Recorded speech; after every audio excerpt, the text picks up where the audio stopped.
Saya naik ke lift kan ke lantai 4. Ini memang malam ini nih nggak tahu kenapa ya, lagi hebat-hebatnya lah gangguannya.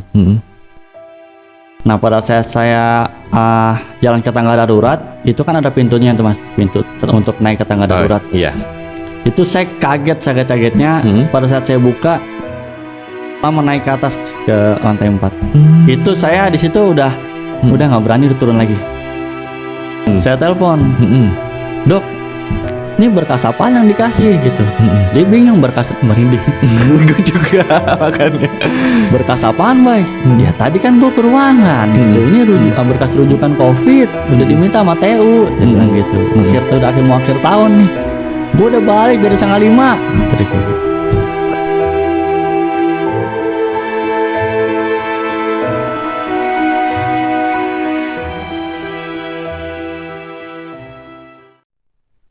Selamat datang di Lari Malam Misteri. bersama gue Attila. Kali ini kita kedatangan tamu yang sangat spesial, yaitu Mas Bayu. Ya malam Mas Tila. Selamat malam Mas Bayu. Apa kabar Mas? Alhamdulillah sehat. Alhamdulillah Mas. Sehat ya? Sehat alhamdulillah. Jadi Mas Bayu ini pernah menjadi narasumber di Lari Malam Misteri. Dia adalah seorang supir ambulans yang memiliki cerita yang super epic ya kemarin tentang kuntilanak dengan badan yang kebalik. Iya. Dan alhamdulillah setelah Mas Bayu bercerita di Lari Malam Misteri sempat diundang juga ke beberapa konten kreator horor lainnya. Salah satunya RJL5. Apresiasi sekali Ya Bang Fajar dan tim. Bang Fajar, Bang Ivan dan tim. Berkat mereka Lari Malam Misteri juga sekarang semakin banyak nih yang nonton gitu. Nah gimana Mas Bayu, mungkin hari ini kita mau update beberapa cerita horor yang Mas Bayu alami, khususnya setelah kemarin sempat mampir di Lari Malam Misteri ya. Ada apa aja nih ceritanya? Sebenarnya setelah kita take yang pertama itu Mas, dan beberapa juga saya sempat mampir di konten kreator yang lain, itu nggak tahu kenapa gangguannya makin hebat sih. Oh gitu. Ya dari saya dinas sampai saya di rumah pun efeknya luar biasa sih. Banyak ya gangguannya ya. Iya. Tapi ditahan dulu ceritanya. Oke. Percaya atau tidak, mereka ada di sekitar kita.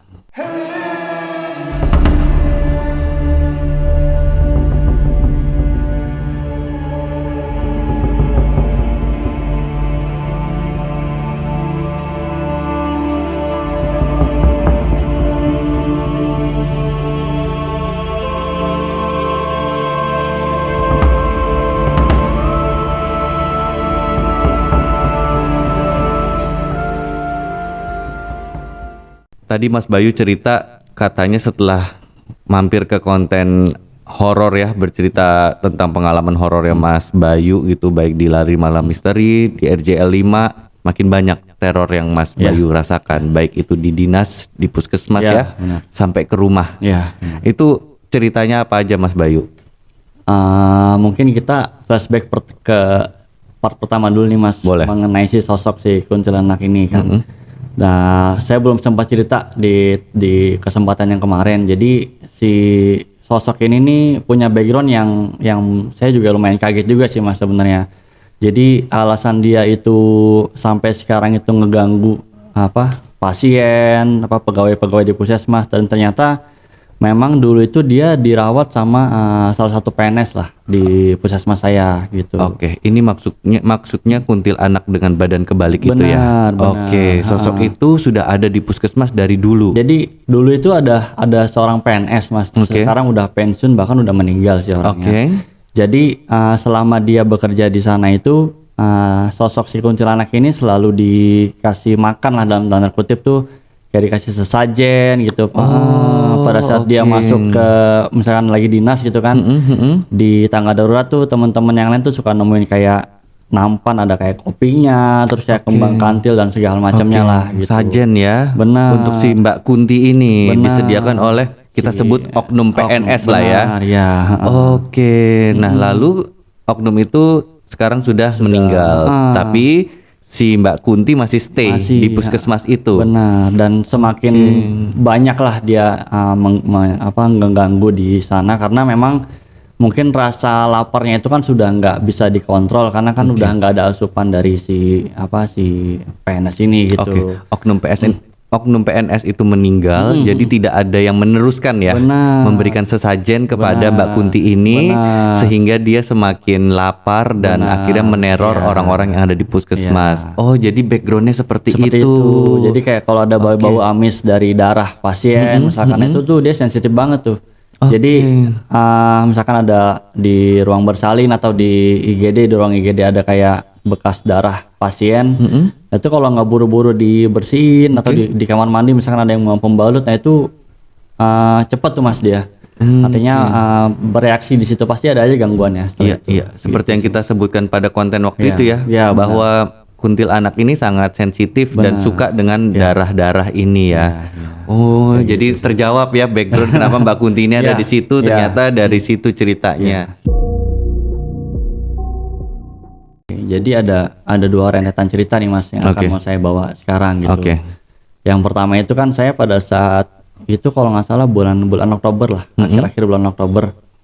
Itu saya jaga sore malam Mas. Sore malam itu dari jam 4 sore sampai setengah 8 pagi. Jadi saya nginep di puskesmas.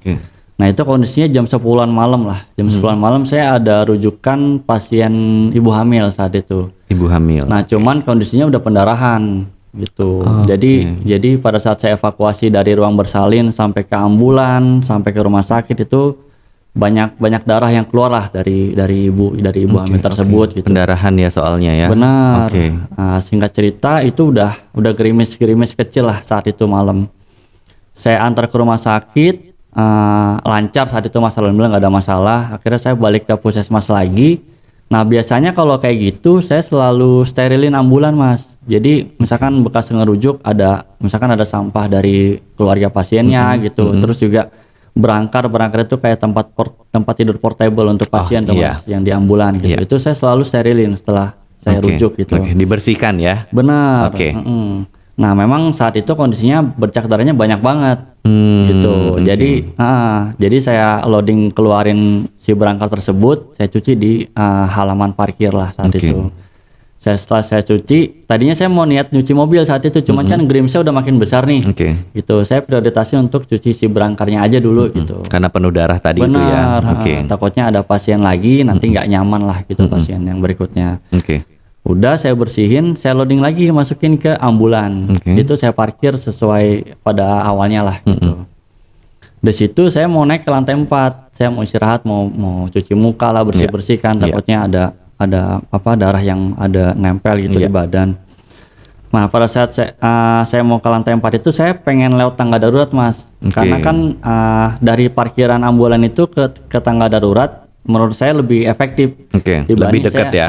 Dibanding saya ke lobby dulu terus ke lift gitu. Walaupun emang lebih cepat naiknya, cuman lebih enak lewat tangga darurat gitu.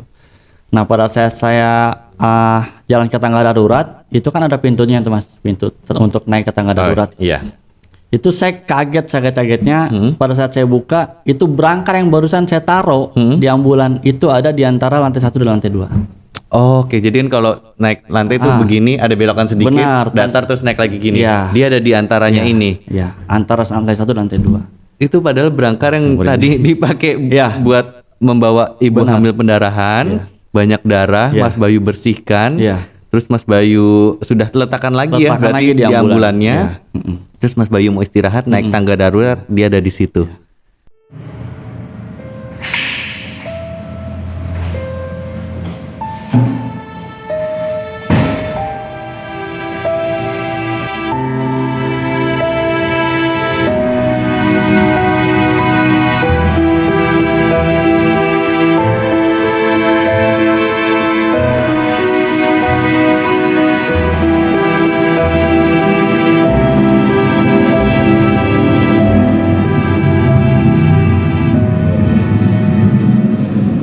Apa yang Mas Bayu lakukan setelah melihat itu? Yang pertama jujur kaget sih, pasti. Karena saya ngerasa berangkar itu kan memang saya ada 3 ambulan saat itu dan di tiap ambulan tuh berangkarnya beda-beda Mas. Dari tipenya, dari jenisnya tuh beda-beda gitu. Nah untuk ambulan saya pakai ini memang yang paling bagus lah saat itu ya. Dan cuman itu aja gitu, nggak ada berangkar cadangan yang mirip kayak gitu, nggak ada. Makanya Mas Bayu yakin banget itu berangkar yang tadi Mas Bayu cuci gitu ya, karena jenisnya berbeda ya. Iya. Ada cirinya tertentu gitu ya. Benar. Dan lagi pada saat saya nyuci itu kan emang nggak ada orang saat itu kan, karena memang kondisinya biasanya kan kalau misalkan nggak ada gerimis apa, ya kayak perawat lagi pada istirahat kan, CS atau untuk pada ngobrol tuh di pos. Cuman memang pada saat itu kondisinya gerimis, jadi memang nggak ada orang sama sekali Mas gitu. Pada di ruangannya masing-masing lah. Si perawatnya di ruangannya dia, CS-nya mungkin ada di kamarnya masing-masing gitu kan, tempatnya istirahat. Jadi ya udah saya nggak mikir panjang, udahlah emang apalagi gitu nih udah pasti disengin gitu. Saya udah nggak mikir macam-macam lagi lah, udah pasti gitu, udah pasrah aja. Akhirnya saya turunin lagi berangkarnya. Karena logikanya juga kan berangkar pasti naik turunnya bakal menggunakan lift kan harusnya. Nggak mungkin lewat tangga darurat kan. Dia ada di situ aja udah aneh gitu ya. Itu kayak diangkat. Dan itu cepet banget kan. Berarti kan Mas Bayu abis naro. Bener. Terus ke situ dia udah ada di situ duluan gitu. Dari ambulan ke tangga darurat itu sekitar ada 30 meter lah jaraknya. Itu tuh udah nggak mungkin, saya udah lemas. Udahlah. Ini emang pasti disengin gitu. Saya nggak mikir ada yang mindahin, nggak mungkin. Nggak mungkin. Sepersekian detik tuh bisa pindah ke sana. Akhirnya Mas Bayu turunin sendiri. Mas Bayu letakkan lagi di ambulan dan betul di ambulan itu kosong. Nggak ada berangkar itu. Jadi saya majuin ambulannya lagi Mas. Jadi kan di parkiran ambulan itu saya pepetin ke belakang kan. Ada tembok lah di belakang. Kalau kita mau masukin berangkar itu harus ada space untuk buka pintu belakang gitu kan. Karena kan pintu belakangnya kan lumayan makan space tuh kalau dibuka gitu. Betul. Jadi ya udah, saya nyalain ambulannya lagi, saya majuin lagi dari awal lagi, saya masukin. Luar biasa. Berarti ini memang sudah terbukti bahwa itu ada berangkar yang ada di ambulan itu, karena ketika Mas Bayu mau balikin ke situ ya di dalam ambulan ada berangkar ya. Jadi ini dan sayangnya itu titik tersebut itu nggak kesorot CCTV Mas. Itu saya penasaran banget sumpah. Iya. Apakah memang dia lewat di CCTV berjalan atau hilang di ambulan tiba-tiba ada di situ gitu ya? Itu sayang banget makanya nggak ada itu CCTV. Setelah saya beberapa hari kemudian saya coba cek ke emang nggak kesorot gitu di titik tersebut gitu. Iya. Ini kejadian ini kapan Mas Bayu kurang lebih? Itu sekitar bulan Oktober sih Mas. Bulan Oktober sekarang Desember awal ya, sekitar sebulan 2 bulan yang lalu ya, masih baru juga ya. Covid lagi mulai naiknya tuh saat itu. Jam berapa kurang lebih? Itu jam 10-an. Jam 10 malam. Jam 10 malam. Oke, karena Mas Bayu tugas dari sore sampai pagi ya. Jadi itu kejadiannya di jam 10 malam. Waduh. Ini satu rentetan nih Mas. Satu malam ini panjang lah. Oke. Luar biasa. Terus setelah itu bagaimana? Setelah itu saya udah kan saya masukin ke ambulan lah, biasa normal gitu. Karena saya tetap harus di lantai 4 karena saya nggak ada tempat istirahat lagi nih. Biasanya kan saya di pos gitu kan. Nggak ada teman juga. Akhirnya saya naik ke tangga darurat yang tadi itu. Tangga darurat itu nggak ada sama sekali pencahayaan Mas. Ya paham lah tangga darurat yang pada umumnya lah gitu. Paling kalaupun ada selang 2 lantai ada lampu yang nggak gitu nyalanya tuh nggak gitu terang gitu. Penerangannya minim ya. Benar. Saya naik ke atas itu di lantai 4 kan ya saya. Pada saat di lantai 3 itu ada kayak kalau tangga itu kan, tangganya kan kebetulan ada setengah naik terus naik lagi gitu kan. Nah itu kayak ada apa ya? Rambut panjang gitu tapi kayak jalannya tuh pelan-pelan gitu Mas ke tangga. Di lantai rambut begini terseret ya? Benar, terseret benar, saya bahasanya tuh enggak. Iya. Seret lama-lama naik ke atas ke lantai 4. Itu saya di situ udah nggak berani udah turun lagi. Ke bawah karena ini udah makin nggak beres nih. Pertama kan berangkar tadi kan. Yang kedua memang nggak pernah ada yang berani lewat tangga darurat tuh di jam malam, pasti lewat lift. Walaupun sebenarnya lebih enak gitu lewat tangga darurat, lebih cepat nyampe lah. Lebih dekat dari akses tempat ambulan tadi kan soalnya. Jadi saya berpikir ini yang mindahin berangkar tadi. Iya dia pasti nunjukin dirinya ya. Pasti. Rambutnya nyeret di lantai gitu, naik ke atas gitu ya. Kalau saya ngikutin, saya pasti yakin saya pasti ngeliat. Iya, karena udah sejelas itu ya. Jaraknya seberapa jauh antara Mas Bayu dengan rambut itu? Jadi pada saat saya udah di lantai 3 kan, nyampe lantai 3, benar-benar lantai 3. Nah itu di antara setengah lantai 3 sama lantai 4 itu rambutnya udah mulai naik ke atas gitu. Jadi saya nggak nerusin. Kalau saya ladenin sih sebenarnya bisa kelihatan gitu sosoknya. Iya, sedekat itu ya. Gitu. Luar biasa. Akhirnya putar balik tuh. Udah turun lagi, saya naik lift.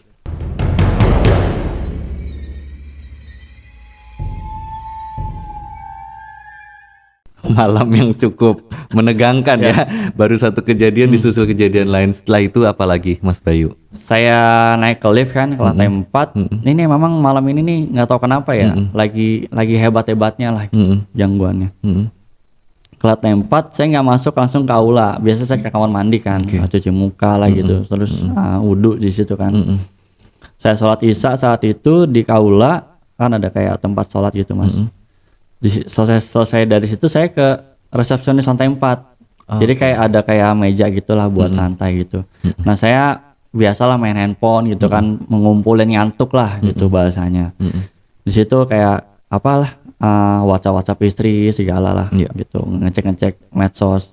Nah di situ di depan meja resepsionis itu kayak ada kardus biskuit anak gitu loh Mas. Gitu. Jadi kita tuh punya program untuk kayak penyuluhan bayi sehat, balita sehat. Nah itu kayak dikasih biskuit gitulah gitu. Nah cuman programnya udah selesai tapi biskuitnya masih banyak. Jadi kayak ada tumpuk-tumpukan gitu loh Mas di depan resepsionis saya itu. Itu nggak tahu kenapa ke arah saya pada saat saya mau masuk tidur ke dalam dari resepsionis ke pintu aula itu mental. Kardusnya kayak ditendang dari belakang. Jadi berserakan berhamburan gitu ke arah Mas Bayu. Ya, nanti saya kasih gambarannya lokasi tumpukannya itu seperti apa. Iya, boleh. Itu nggak mungkin karena ada itu benar-benar bukan ada tiang penyangganya gitu loh Mas. Biasanya kan ada rak gitu kan. Ini nggak ada, cuma disusun biasa aja. Dan kalaupun rubuh tuh kayak rubuhnya tuh kayak ya jatuh satu-satu lama-lama dan satu sisi pelan-pelan gitu kan. Lama-lama turun. Ini enggak. Ini benar-benar kayak mental ke arah saya. Itu yang ke arah saya itu sekitar 6 sampai 7 kardus lah. Kayak ada yang ngelempar atau ada yang nendang dari arah belakang. Jadi ada sesuatu yang menghantam ke arah Mas Bayu gitu ya. Kalau jatuh kan dia harusnya begini ya posisinya. Gitu ya. Ambruknya mungkin tumpuk-tumpukan gitu. Ini kayak dilempar. Wah. Terus setelah itu terjadi apa yang Mas Bayu lakukan? Nah itu udah kan saya ada rentetan kejadian saat itu kan 1-2 gangguan. Saya udah nggak mikir apa-apa lagi. Jadi ini udah pasti diganggu gitu. Saya koordinasi sama CS. Itu saya belum beresin tuh. Kardusnya saya turun ke bawah. Saya minta tolong sama CS. Mas, kardus biskuit anak jatuh di atas. Kenapa CS ini maksudnya cleaning service. Cleaning service. Dia kan standby-nya di lantai 1 kan. Karena lalu lintas pasien tuh di lantai 1 gitu. Saya minta tolong sama dia, kenapa bang? Nggak tahu, mungkin karena ini kali jatuh, angin apa gimana, saya bilang gitu. Udah, saya naik ke atas, beresin. Jatuhnya jauh-jauh banget bang.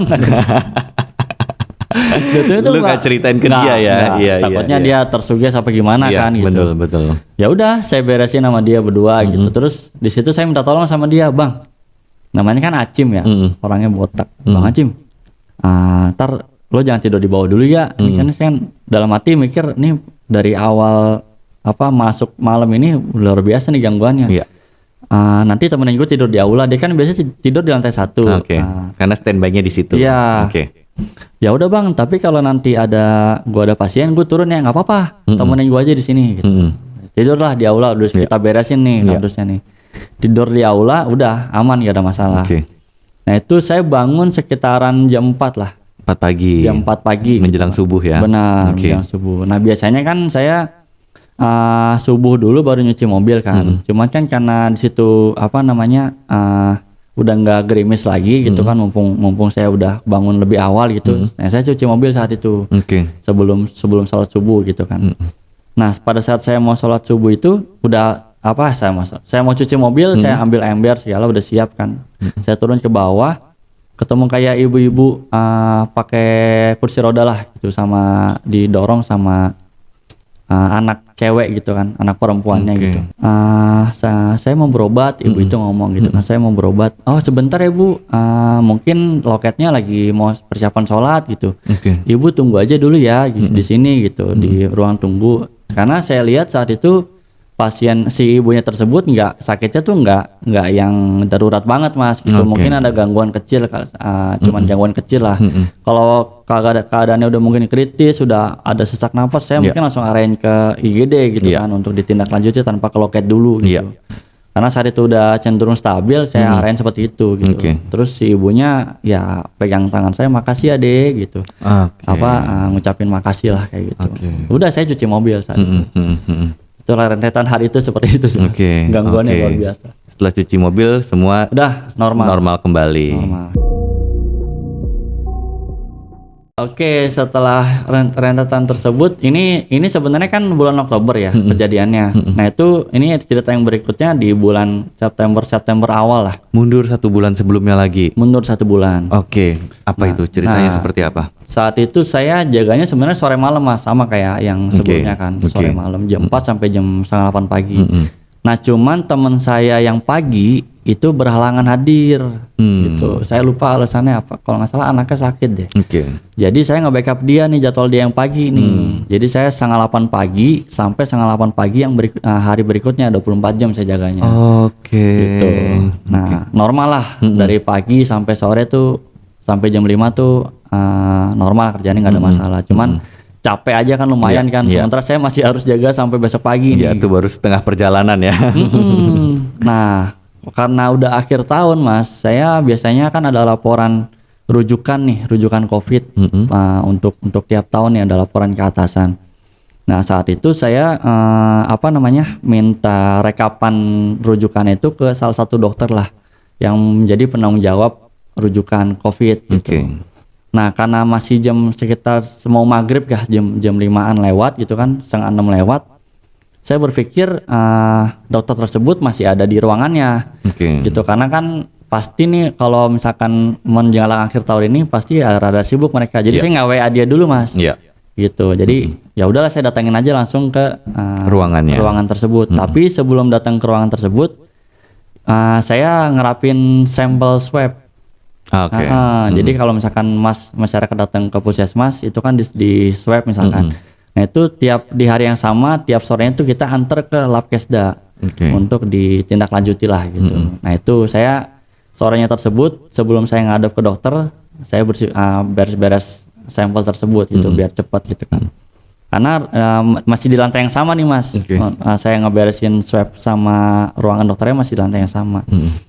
Itu saya maghrib saya salahnya tuh, maghrib saya udah sibuk ngeberesin sampel lah biar enak gitu, cepet dibawanya. Itu sekitar jam 6:30 lewat baru kelar. Gitu. Nah itu saya inisiatif ke ruangan dokter gitu, ruangan dokter tersebut. Sampainya di ruangan dokter itu kebetulan ruangannya masih kebuka, masih pintu itu masih setengah kebuka gitulah. Terus saya nengok ke dalam masih ada. Jadi ruangan dokter itu kayak ada tirai gitu Mas, tirai buat pasien gitu kan, ada kayak tempat tidurnya gitu, tempat tidur pasien. Tapi ruang tirai itu tertutup setengah. Dan lampunya tuh di situ kalau nggak salah ada 2, tapi lampu ruangan pasien tersebut mati. Gitu. Jadi kayak lampu ruang kerjanya hidup, sebelah sananya mati. Di situ saya lihat si dokter tersebut masih kerja gitulah, tapi menghadapnya ke ruang tempat tidur pasien. Gitu. Jadi tirai, terus dokter tersebut baru meja tempat tidur si pasien. Menghadapnya ke tempat tidur pasien, membelakangi saya.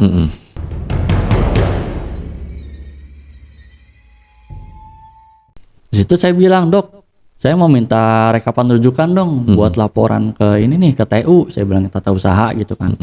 Terus ada sebentar, dia jawab ada sebentar gitu. Ada komunikasi ya berarti ada komunikasi, di situ ya. Tapi dia nggak nengok ke saya, ada bentar gitu. Udah saya tunggu kan sambil berdiri di pintu masuk gitu. Nggak lama dia kayak ngasih map gitulah, map kayak berkas gitu. Ngadepnya gini Bang, ngasih ke belakang, pakai tangan kirinya. Nggak nengok sama sekali. Nggak nengok. Terus saya kaget kan, udah ada Dok, udah siap saya bilang gitu. Dia diam aja, diam aja. Terus ya udah karena saya mau nganter swab juga kan, nggak gitu ngobrol banyak saat itu gitu. Saya ambil berkasnya, udah makasih ya Dok ya, udah saya tutup pintunya. Dia nggak jawab pada saat saya bilang makasih. Saya turun, nah rencananya berkas tersebut saya taruh di ambulan, yang mau saya bawa sampel swabnya gitu kan. Karena kan saya mau berangkat nih, saya taruh biasanya di dashboard ambulan gitu. Saya taruh di dashboard, udah saya jalan. Pada saat saya persiapan mau jalan, saya lihat di berkasnya di ambulan segala. Ini kok aneh nih gitu kan. Kok ngaco nih berkasnya, bukan berkas rujukan gitu kan. Nah terus teman saya ada di lantai 4 mas, bukan driver ya, jadi kayak ada loket yang istirahat di lantai 4 gitu. Terus saya nggak tahu kenapa pengen ke lantai 4 dulu gitu, pengen naruh berkasnya di sana gitu. Takutnya kenapa lah di ambulan gitu. Karena berkasnya salah tadi itu ya? Iya gitu. Terus saya ke lantai 4, tapi saya ngeliatnya tuh belum semuanya mas gitu. Dan di situ masih ada waktu lah untuk saya belum jalan ke sampel ke Lavesda karena waktunya masih panjang lah gitu. Jadi saya udahlah ke lantai 4 dulu ke teman saya gitu. Sambil saya ngecek berkas karena di ambulan kan nggak enak aja gitu ngecek kayak gitu, ruangannya sempit apa gimana gitu. Saya naik ke lantai 4.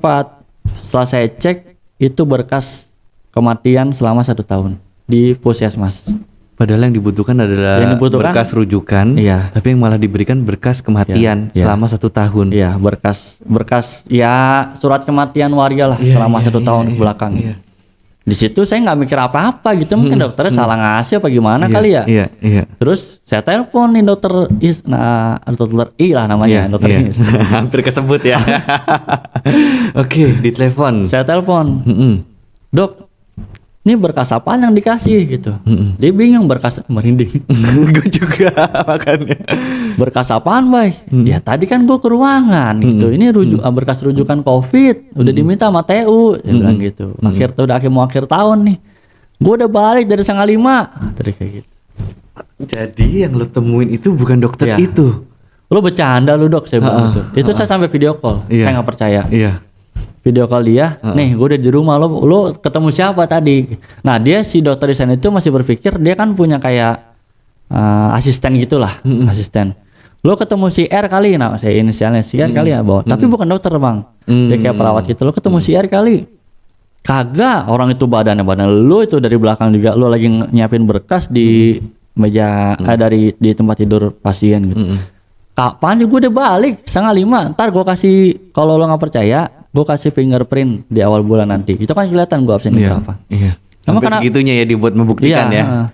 Emang kenapa sih Bay? Situ gue nggak lanjutin gitu, takutnya dia yang panas sendiri nanti gue pikir ada yang menyerupai dia lagi. Ya udah, terus siapa lagi? Jadi tapi ngeri sih, maksud gue ketika kita melihat sesuatu yang ternyata bukan orang sebenarnya, itu mungkin sering terjadi ya.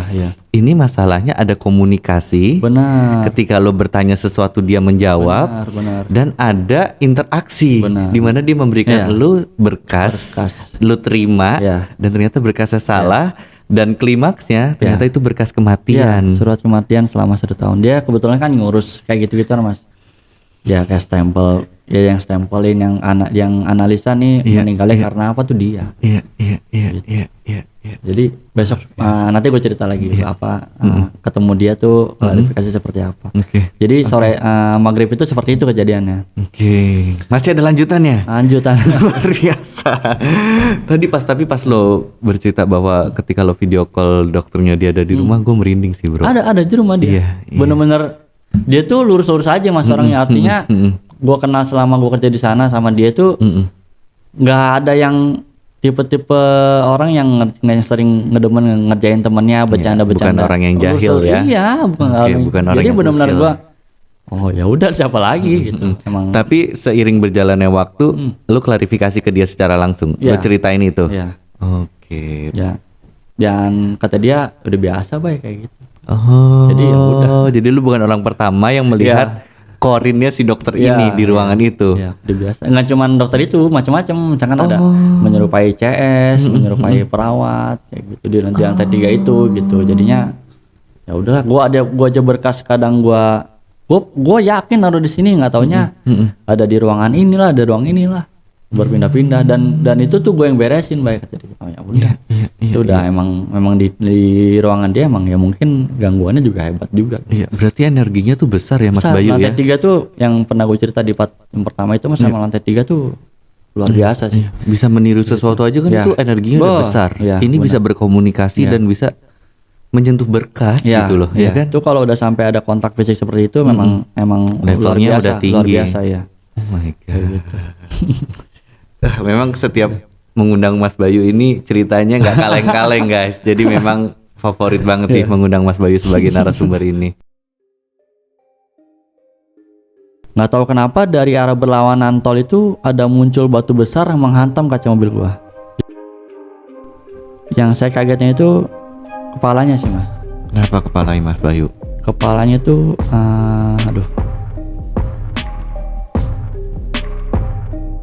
ini gua sebenarnya ada berat sih mas untuk cerita. Ini belum apa-apa nih mas, ini masih rentetan kejadian saat gue evakuasi. Ini panjang banget sampai gue ada silaturahmi, nanti gue cerita. Jadi itu si ibu, sorry ya,